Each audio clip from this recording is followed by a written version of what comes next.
अस्सलाम वालेकुम स्टूडेंट्स, क्या हाल चाल है आपका? ठीक ठाक है स्टूडेंट्स। कल हमने डिस्कस किया था कि हमारे पास फ़ाइल प्रोसेसिंग सिस्टम और उसके डिसएडवांटेजेस क्या हैं। डिसएडवांटेजेस में हमने बात की थी कि फ़ाइल प्रोसेसिंग सिस्टम की हम पहले बात कर लें तो हमने पढ़ा था कि हम जो एक सिंपल सी फ़ाइल बना लेते हैं, वो चाहे हम एक सिंपल पेज के ऊपर बना लें जिसके ऊपर हम जो है वो पहले नंबर शुमार लिख लें, फिर आगे जो है वो डिटेल लिख लें, फिर आगे जो है कोई चीज़ जो आई है या पैसे जो हमारे पास से गए हैं, ये सारी इन्फॉर्मेशन हम लिखते हैं।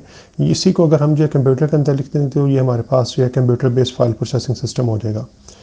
तो इसके ना हमारे पास काफ़ी सारे डिसएडवांटेज थे जिनमें हमने डाटा रिडंडेंसी यानी डाटा डुप्लीकेशन काफ़ी सारी होती है, उसमें बात की थी हमने कि हमारे पास डिफरेंट डिपार्टमेंट्स जो हैं वो अलग अलग से अपनी फ़ाइल्स बनाएंगे। मिसाल के तौर पे हमने मिसाल ली थी कॉलेज की कि आपके कॉलेज के अंदर स्टूडेंट्स जो है उनकी इन्फॉर्मेशन टीचर्स के पास यानी डिपार्टमेंट के पास भी पड़ी होती है, उनकी इन्फॉर्मेशन जो है वो अकाउंट्स वालों के पास भी पड़ी होती है, और उनकी इन्फॉर्मेशन एडमिशन वालों के पास भी पड़ी होती है। इसी तरह उनकी इन्फॉर्मेशन जो है वो एग्ज़ाम वालों के पास भी पड़ी होती है। तो चार जगह एक ही जो हमारे पास चीज़ है उसकी इन्फॉर्मेशन पड़ी हुई है या उसका डाटा कह लें आप पड़ा हुआ है। तो ये जो है कि हमारे पास डाटा डुप्लीकेशन है जिसे हम डाटा रिडंडेंसी कहते हैं। तो अब इसकी वजह से इनकन्सिस्टेंसी कैसे आती है?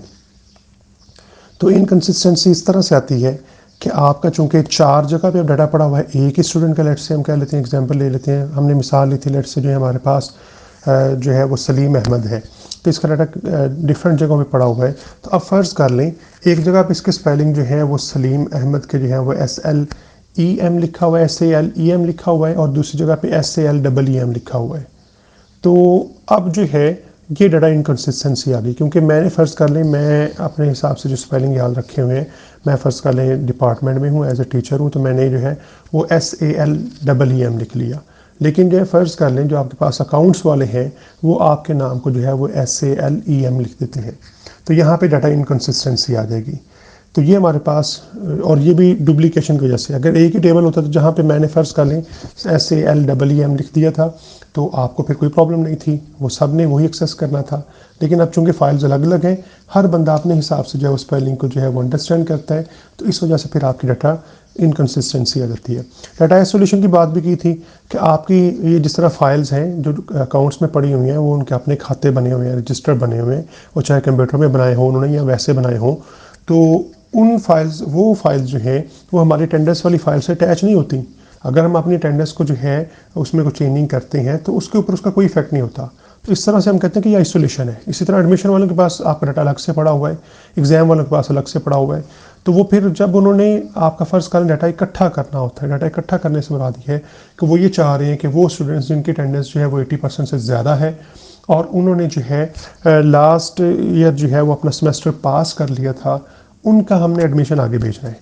तो अब देखें, आपको पता है कि जिनकी अटेंडेंस 70% से ज़्यादा, ये आपको जो है वो डिपार्टमेंट से मिलेगी क्योंकि डिपार्टमेंट वालों के पास डाटा पड़ा हुआ है, और जिन्होंने लास्ट सेमेस्टर पास कर लिया उनकी इन्फॉर्मेशन जो है वो एग्जाम वालों के पास से मिलेगी।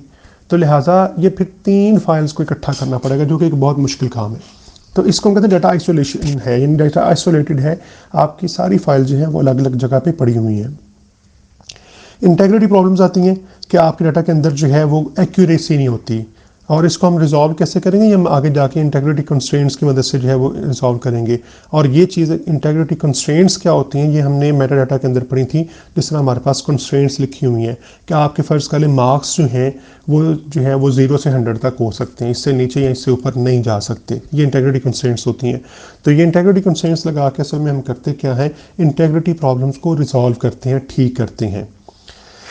तो उसके बाद हमारे पास आ जाता है फिर प्रोग्राम डाटा डिपेंडेंसी, कि आपकी जो प्रोग्राम आपने बनाया है, जो सॉफ्टवेयर आपने बनाया है, उसके पीछे जो आपने फ़ाइल बनाई है जिसमें आपने डाटा रखा हुआ है स्टूडेंट्स का, वो प्रोग्राम सिर्फ उसी फाइल के साथ चल सकेगा, किसी और फाइल के साथ वो काम नहीं करेगा प्रोग्राम। तो इसको हमने कहा था प्रोग्राम डाटा डिपेंडेंसी, यानी आपका प्रोग्राम जो है जो आपने डाटा पीछे रखा हुआ है फाइल के अंदर उसी के ऊपर डिपेंड कर रहा होगा। उसमें अगर आप चेंज करेंगे तो आपको प्रोग्राम के अंदर भी चेंज करना पड़ेगा, और इस तरह अगर आप जो है वो अपने प्रोग्राम में कुछ चेंज करते हैं तो आपको फिर उसके हिसाब से अपने डाटा के अंदर भी चेंज करनी पड़ेगी। तो इस लिहाज से ये दोनों एक दूसरे के ऊपर डिपेंड कर रही होती हैं। तो ज़्यादातर हम ये कहते हैं कि प्रोग्राम जो डाटा के ऊपर डिपेंड कर रहा है, इसलिए इसका नाम हमने लिखा हुआ है program data dependency. Atomicity problem है कि आपकी जो है एटॉमिसिटी में पहली जो चीज़ हमने सीखनी होती है वो ये होती है कि ट्रांजैक्शन क्या होती है। ट्रांजैक्शन हमारे पास जो है ना वो कुछ स्टेप्स हैं जिनको हम ट्रांजैक्शन कहते हैं। मैं इसलिए ये दोबारा से रिवाइज कर रहा हूँ कि अभी हमने एडवांटेजेस में जाके यही चीज़ें दोबारा से फिर जो है वो डिस्कस करनी है, इसलिए मैं इनको रिवाइज करवा रहा हूँ।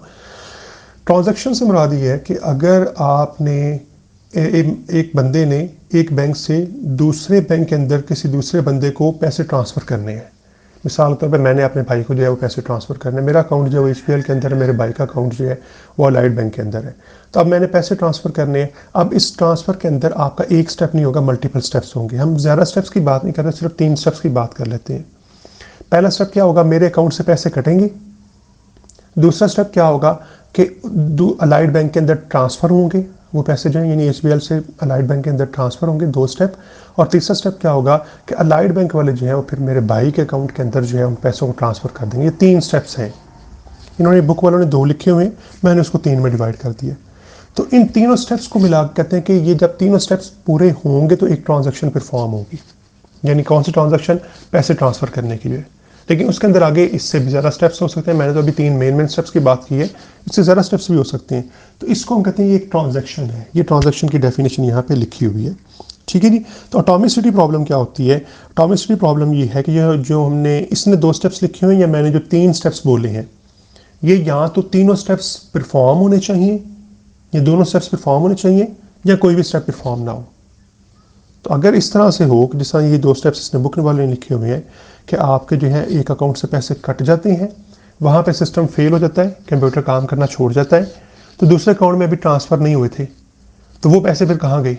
ज़ाहिर बात है वो तो कोई फिजिकली तो पैसे ट्रांसफ़र नहीं ना हो रहे, वो तो ऑनलाइन सिस्टम के अंदर हो रहे होते हैं, तो वो पैसे फिर कहाँ गए? तो इसको हमने फिर रिजॉल्व करना होता है, और ये फाइल प्रोसेसिंग सिस्टम के अंदर रिजॉल्व नहीं हो सकता। अलबत्ता हम इसे डाटाबेस के अंदर जाके रिजॉल्व कर सकते हैं, क्योंकि डाटाबेस के अंदर यही होता है, या तो वो दोनों या तीनों स्टेप्स परफॉर्म होंगे या कोई भी स्टेप परफॉर्म नहीं होगा। लेकिन फाइल प्रोसेसिंग सिस्टम के अंदर ये वाली प्रॉब्लम आती है कि एक अकाउंट से फ़र्ज़ कर ले पैसे कट गए, उस टाइम सिस्टम आपका फेल हो गया, दूसरे अकाउंट में भी जमा नहीं हुए, तो वो पैसे फिर कहाँ गए? तो इसको हम कहते हैं एटॉमिसिटी प्रॉब्लम जो है। सिक्योरिटी प्रॉब्लम में हमने बात की थी कि फाइल्स जो हैं उनके अंदर एक डाटा जो है वो यूँ कह लें सिंपल फॉर्म में पड़ा होता है, कोई भी फाइल जो ओपन करेगा उसे वो डाटा नज़र आ रहा होगा। दूसरी हमने बात की थी कि जब आप किसी को एक फ़ाइल दे देते हैं तो अब आप उसको ये बाउंड नहीं कर सकते कि आपने इस फाइल में से सिर्फ पहली 2 लाइनें देखनी, वो तो अब सारी फाइल देख सकता है। इसको हम कहते हैं एक्सेस कंट्रोल, यानी उसको हम जो है ना ये नहीं कह सकते कि आपने सिर्फ इस चीज़ को एक्सेस करना है, उसको हम बाउंड नहीं कर सकते, रिस्ट्रिक्ट नहीं कर सकते। तो इसलिए ये एक्सेस प्रॉब्लम जो है, एक्सेस इश्यूज जो होते हैं, ये भी आपके सिक्योरिटी प्रॉब्लम्स के अंदर आते हैं। तो ये हमारे पास फाइल प्रोसेसिंग के अंदर इस तरह की कोई जो है वो मैकेनिज्म अवेलेबल नहीं है। प्रोग्राम मेंटेनेंस की बात की थी कि आपके जो है जो आपने प्रोग्राम बनाए होते हैं, अगर आपके डाटा के अंदर बहुत थोड़ी सी भी चेंज आएगी ना, तो आपको अपने प्रोग्राम को हो सकता है बहुत ज़्यादा चेंज करना पड़े या पूरा ही नया बनाना पड़े। तो इसलिए प्रोग्राम मेंटेनेंस इसके अंदर काफ़ी ज़्यादा होती है।